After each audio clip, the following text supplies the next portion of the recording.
नरसिंह जयंती की व्रत कथा इस प्रकार है। प्राचीन काल में कश्यप नामक एक राजा थे। उनकी पत्नी का नाम दिति था।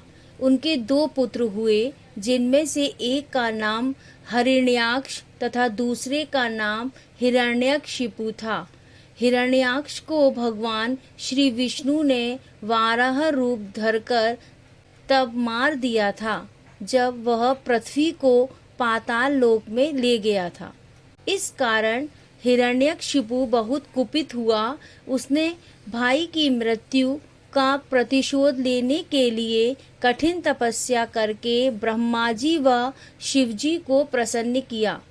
ब्रह्मा जी ने उसे अजेय होने का वरदान दिया। यह वरदान पाकर उसकी मति मलिन हो गई और अहंकार में भरकर वह प्रजा पर अत्याचार करने लगा। उन्हीं दिनों उसकी पत्नी कयाधु ने एक पुत्र को जन्म दिया, जिसका नाम प्रहलाद रखा गया। धीरे धीरे प्रहलाद बड़ा होने लगा। हालांकि उसने एक राक्षस के घर में जन्म लिया था, किंतु राक्षसों जैसे कोई भी दुर्गुण उसमें नहीं थे। वह भगवान का भक्त था तथा अपने पिता के अत्याचारों का विरोध करता था। भगवान भक्ति से प्रहलाद का मन हटाने और उसमें अपने जैसे दुर्गुण भरने के लिए हिरण्यकशिपु ने बड़ी चालें चली। नीति अनीति सभी का प्रयोग किया, किंतु प्रहलाद अपने मार्ग से नहीं हटा। अंत में उसने प्रहलाद की हत्या करने के बहुत से षड्यंत्र रचे, मगर वह सभी में असफल रहा। भगवान की कृपा से प्रहलाद का बाल भी बांका न हो सका।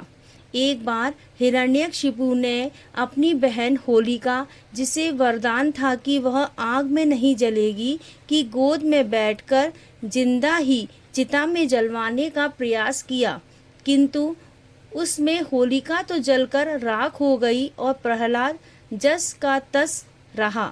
तब हिरण्यकशिपु का हर प्रयास विफल हो गया, तो एक दिन क्रोध में आग बबूला होकर उसने म्यान से तलवार खींच ली और प्रहलाद से पूछा, बता तेरा भगवान कहाँ है?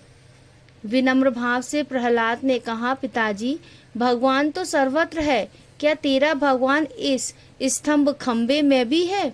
प्रहलाद ने कहा, हाँ, इस खंबे में भी है। यह सुनकर क्रोधांध हिरण्यकशिपु ने खंबे पर तलवार से प्रहार कर दिया।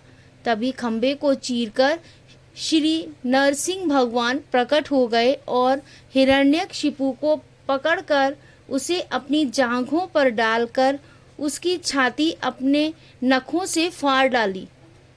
इसके बाद प्रहलाद के कहने पर ही भगवान श्री नरसिंह ने उसे मोक्ष प्रदान किया तथा प्रहलाद की सेवा भक्ति से प्रसन्न होकर वरदान दिया कि आज के दिन जो लोग मेरा व्रत करेंगे वे पाप से मुक्त होकर मेरे परम धाम को प्राप्त होंगे।